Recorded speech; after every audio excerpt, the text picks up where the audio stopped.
Dear students, welcome to this lecture. Today's topic is file accessing models. So, in file accessing models, if any request is received from the client to access any file, that request is serviced. It depends upon the file accessing model used by the file system. Means to service that particular request, it is always dependent upon the file accessing model used. So the file accessing model of a distributed system depends on two factors. Okay, these file accessing models depends upon these two factors. They are the method used for accessing remote files, means how to access the remote files, and the second is the unit of data access. Okay, first of all, whenever a client request is there to access any file, in such a case, that client request will be serviced, means which will be accepted depending upon the accessing model which is used, file accessing model which is used by the file system. So that file accessing models are classified depends upon two factors, that is accessing remote files and the unit of data access. First we will see accessing remote files, this one. In a distributed file system, we may have these two types of models for accessing the remote files. They are remote service model and the second one is data caching model. For accessing remote files, we will see this first approach, remote service model. So in this model, always the client's request will be processed and it is performed at the server node. Means if any client requests for file access, it will be delivered to the server. The server machine will perform the access request and the result is forwarded back to the client. Here all the client requests will be received and they will be performed at the server node itself.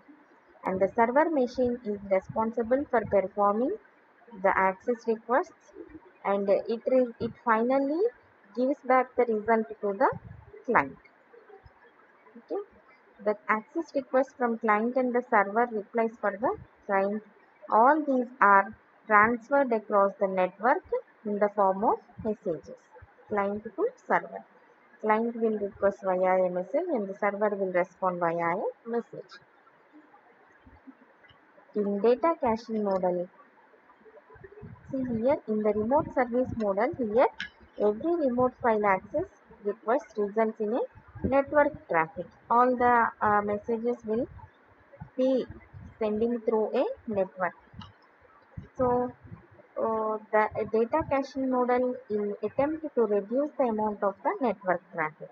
It will try to reduce the amount of network traffic. When there is a passage of messages, there will be a traffic. So it takes another advantage of the locality feature found in file access. So in this model, it uses the data and it need to satisfy the client access request which is not present locally. So it is copied from the server's node to the client node and is cached there. Means there will be a temporary buffer and the data will be copied to the buffer on the client side. So the client request is processed on the client's node itself, so that by using uh, the client's request is processed by the on the client node itself. There is no need to process it on the server node. Why? Because we are using the cached data. Okay, and a replacement policy such as LRU, least recently used, means in operating system this is one of the paging algorithm where the last recently used pages are kept in the main memory. So it is used to keep the cache size as bounded. Means what to store the data in the cache. All these schemes we will discuss in the future classes. So overall, in a data caching model, the processing of client requests will be done on client node itself. There will be a temporary buffer which is cache, which copies the data from the server to the client node, and it will be kept inside the cache memory. So it recently accessed data will be retained in the cache itself. Means they will remain in the cache memory for some time, so that any repeated access of the same data is requested from the client, they can be handled locally. We need not go to the servers node again and again. Whenever the client makes multiple requests of the repeated data item, that data item will be served from the cache instead of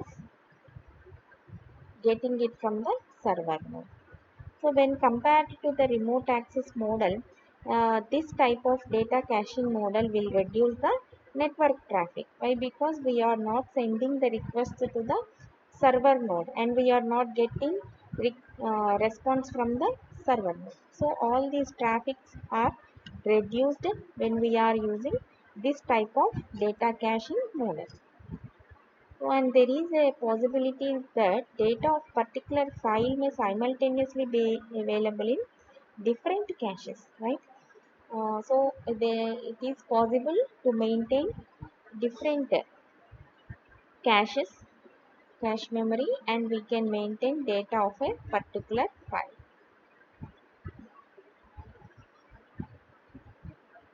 One problem of keeping the cache data consistent with the original file is that consistency problem, means to maintain the same copy of data in all the cache memories and same as the original file is one of the problem in cache data model.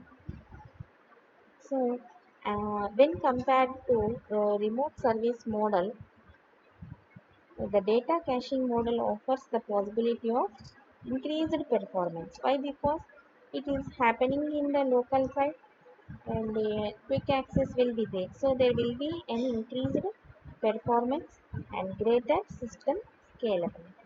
Okay. It can serve multiple clients for the requested file, and it also reduces network traffic. There will be contention in the network and the file servers. And almost all the existing distributed systems will implement this form of caching. So locus and the network file system use remote service model, but they will add some caching mechanism for getting better performances. As part of file accessing model, the second one is unit of data transfer. These are the two models under remote service, remote access files, accessing remote files. These are the two models.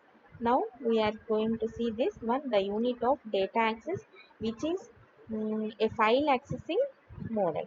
Second file accessing model we are going to discuss. Unit of data transfer. So what is meant by a unit of data transfer means it is nothing but a fraction of the file which need to be transferred to and from clients. So that data unit will be transferred as a result of that single read operation or write operation. When we are doing a read operation with one file, some data need to be transferred. That unit of data to be transferred are based on these factors. So these are the four commonly used data transfer models. How we can transfer the data?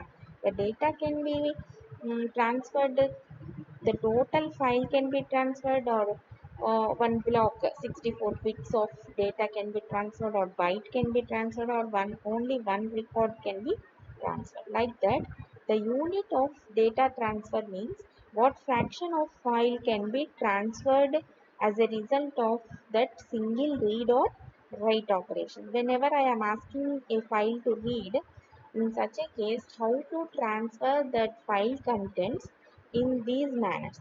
Okay, like that. Depending upon this factor, means unit of data transfer, the four commonly used data transfer models are file level transfer model, block level transfer model, byte level transfer model, and record level transfer model. We will see in detail of these four models now. So in file level transfer model, as we discussed, this model, when an operation requires file data to be transferred, the total file will be moved across the network between the client and server. Okay, file level, it will be transferred. The whole file will be moved in a network. That is file level transfer model.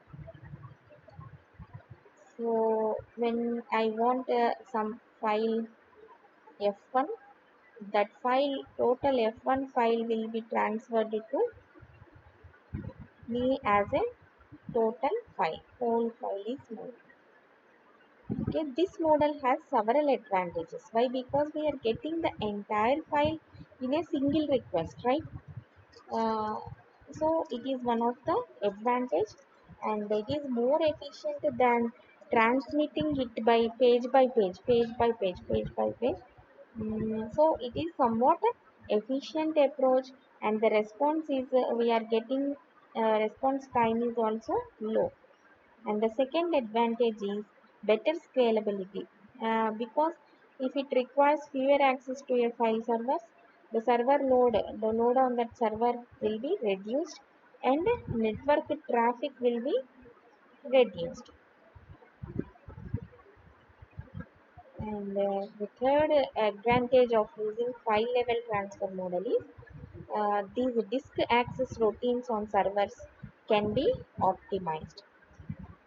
Why? Because all the entire files are getting rather than some disk blocks.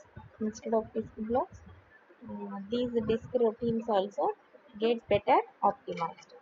And the fourth advantage is once an entire file is cached at the client side, it becomes immune to server and network failures. Six, so in a file level transfer model, when this when an operation is required for a file data to be transferred across the network in either direction, means between client to server or server to client, as a whole, means that whole file will be moved between the client and the server. And these are the advantages of using file level transfer model. And one of the main drawback of this model is that it requires sufficient storage space on the client's node. Why? Because we need to store all the required files in their entire. So this approach fails to work with when there are very large files are there, especially when we are considering a diskless workstation on client side. In such a case, there may not be a storage space in order to store that very large file, as when we are getting it as a whole part. So it is one of the drawbacks.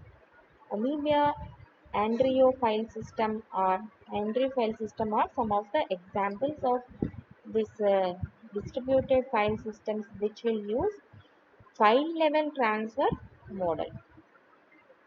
Okay. And the next transfer model is block level transfer model. In this model, the file data transfers across the network between the client and the server, it takes place in units of file blocks. Here we have, in the before one, we have seen that as a part, whole part of the file will be transferred, but here only block of that file will be transferred. That block can be of any size. It might be fixed to 64 bits or 64 bytes, 128 bytes, like that it will be fixed. What is a file block? A file block is a contiguous portion of a file, means from 20 to 35 of 15 bits is one block, can be considered as one block. So from 15 to 25 there is a continuous memory allocation and it is a continuous portion of a file. So that file block will be transferred and is usually fixed in length. I have already said this. It will be fixed in length. We cannot even send a single byte apart from that fixed length. So for file systems in which this block size is equal to virtual memory page size, so this one is, it is equal to virtual memory page size. So it is also called as page level transfer model. At a time we can transfer only one page of data, one unit of page. So it is also called as page level transfer. So advantage of this model is that the client nodes need not have very large storage space, need not require. Why? Because here we are considering only block level. It eliminates the need to copy an entire file. In the before model, we have seen that the total entire file need to be copied into the client storage space.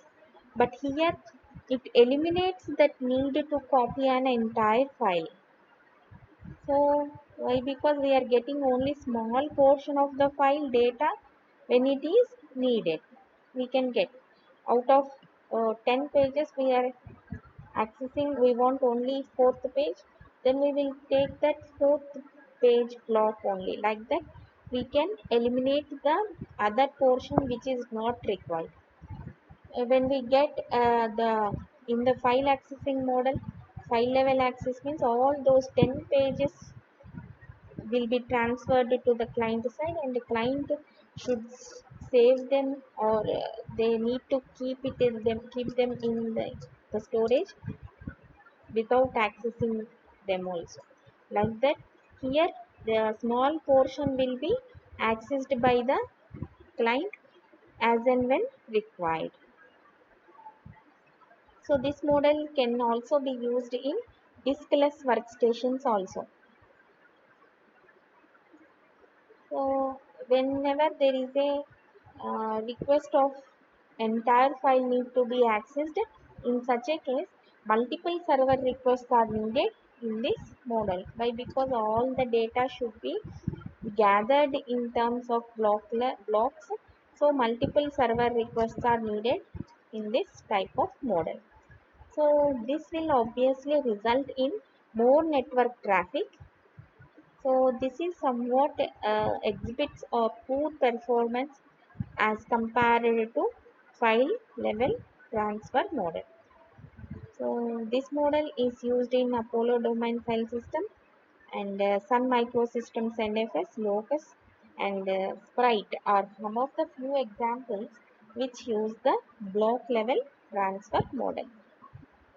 Write or at least 2-3 examples when you are writing these file level model and block level model. Here also I have given Amoeba Andrew file system, AFS2, AFS3, and examples for this is Apollo domain file system, Sun Microsystems NFS, Locus and Sprite.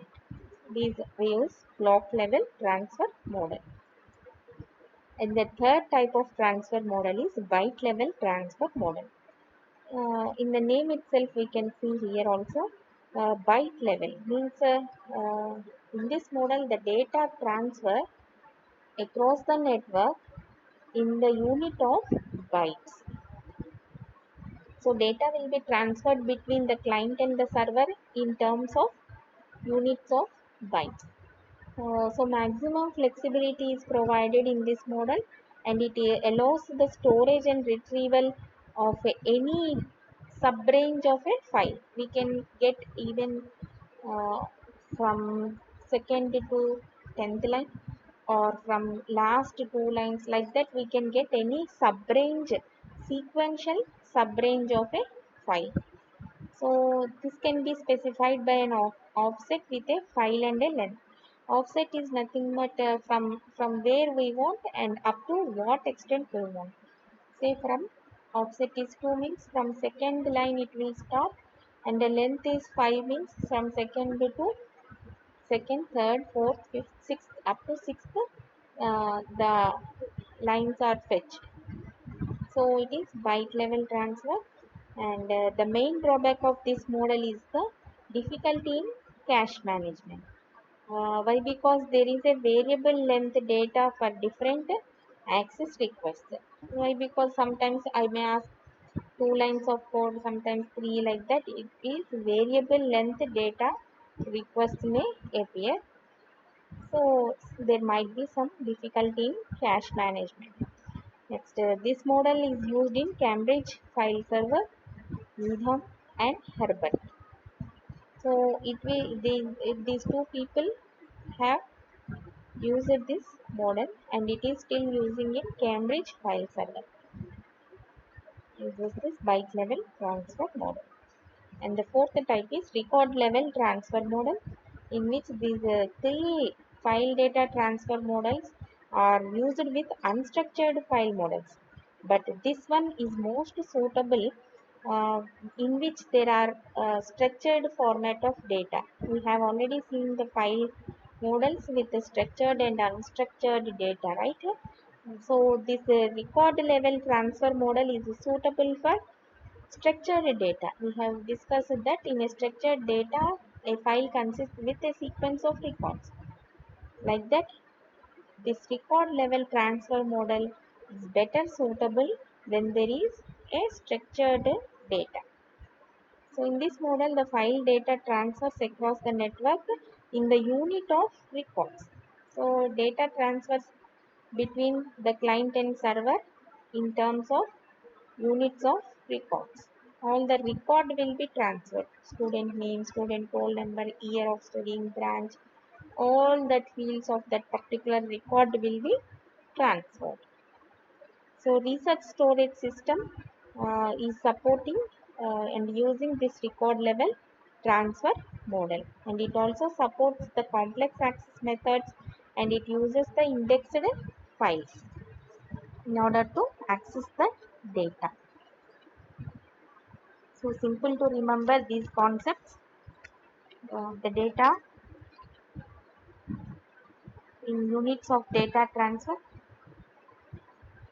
What unit will be transferred when they between the client and the server? It might be a file, whole file will be transferred, or a block of data will be transferred out of a file. This block can be fixed with a fixed size, and byte level transfer in the form of in the unit of bytes we will transfer, and here the record which is requested, that record will be transferred. So these are the four important factors in unit of data transfer. So overall in this lecture we have discussed about what are the different file accessing models, and under that we have two factors. Those are accessing remote files and unit of data access. To access a remote files, we have two models, or two service models we have. They are remote service model and data caching model. Okay. I hope you all have understood these topics: file level, block level transfer model, byte level, and record level. Thank you.